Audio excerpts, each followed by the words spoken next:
শেরপুরের নালিতাবাড়ী উপজেলার সীমান্তবর্তী বাতকুচি গ্রামে পাহাড়ি ঢলে ভেঙে গেছে গুরুত্বপূর্ণ একটি পাকা সড়ক।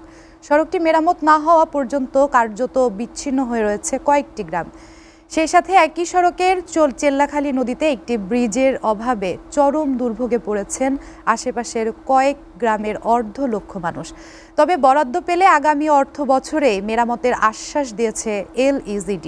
শেরপুর থেকে মহিউদ্দিন সোহেলের পাঠানো তথ্য ছবিতে ডেস্ক প্রতিবেদন।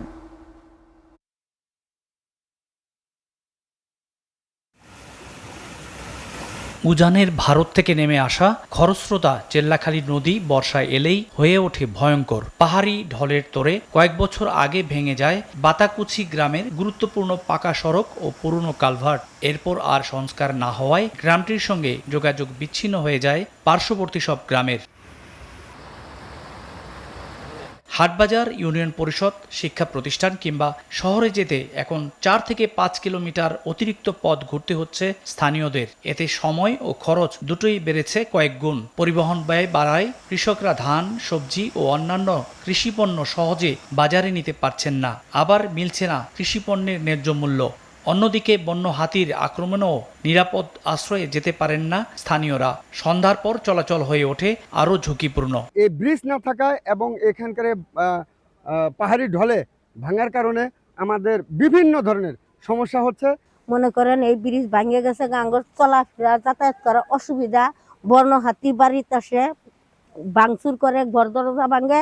এখন আমরা যে বাইরে জীবন বাঁচামু তা এদিকেও যেতে পারি না, সেদিকেও যেতে পারি না। এই অত্র এলাকার প্রায় 9টি ওয়ার্ডের জনগণের যাতায়াতের স্কুল, কলেজ, হাসপাতাল, নানান ধরনের কৃষিপণ্য বিক্রি করা সব দিক দিয়ে অত্যন্ত নাজুক অবস্থায় আছে। আমরা কোনানো যাইতে পারি না, হাতি আছে পিছন দিকে, বাড়ি থেকে কোনানো বারবার পাইনি। আমাদের ছেলে মেয়েরাও স্কুলে লেখাপড়া করতে পারেন। সবচেয়ে বেশি ভোগান্তিতে পড়েছে শিক্ষার্থীরা। নদীতে পানি বাড়লেই শতাধিক শিক্ষার্থী নিয়মিত স্কুলে যেতে পারে না। ব্রিজ বা আমরা যে পার হবো সেটা তেমন কোনো ব্যবস্থাও নেই। আমরা অনেক কষ্ট করে 4-5 কিলোমিটার হাইটা যাই বা হাঁটতে অনেক অসুবিধা হয়।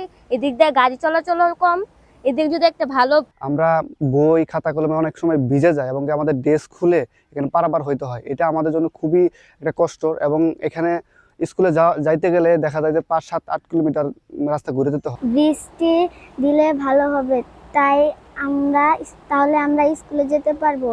স্কুলে যাওয়ার সমস্যা হয়। এদিকে স্থানীয় সরকার প্রকৌশল অধিদপ্তর বলছে আগামী অর্থবছরেই ভেঙে যাওয়া স্থানে নির্মাণ করা হবে একটি বক্স কালভার্ট। পাশাপাশি চেল্লাখালী নদীর উপর সেতু নির্মাণের নকশা সম্পন্ন হলেও সরকারি বরাদ্দের অভাবে শুরু হচ্ছে না নির্মাণ কাজ। পুরাগাঁও ইউনিয়নের বাতকুচি এলাকা আমাদের একটা ভিলেজ রোডের কালভার্ট ক্ষতিগ্রস্ত হয়েছে। সেটা এই আগামী 26-27 অর্থবর্ষরে জিওবি মেনটেন্যান্সের আন্ডারে বক্স কালভার্ট করব।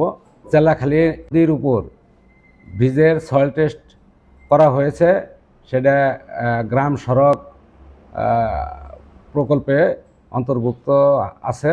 সেটা ডিপিপি পাস হলে আমরা কাজ বাস্তবায়নে যাব। দীর্ঘদিনের এই দুর্ভোগ থেকে মুক্তি পেতে দ্রুত কালভার্ট নির্মাণ এবং চেল্লাখালী নদীর উপর সেতু বাস্তবায়নের দাবি স্থানীয়দের। SATV news desk.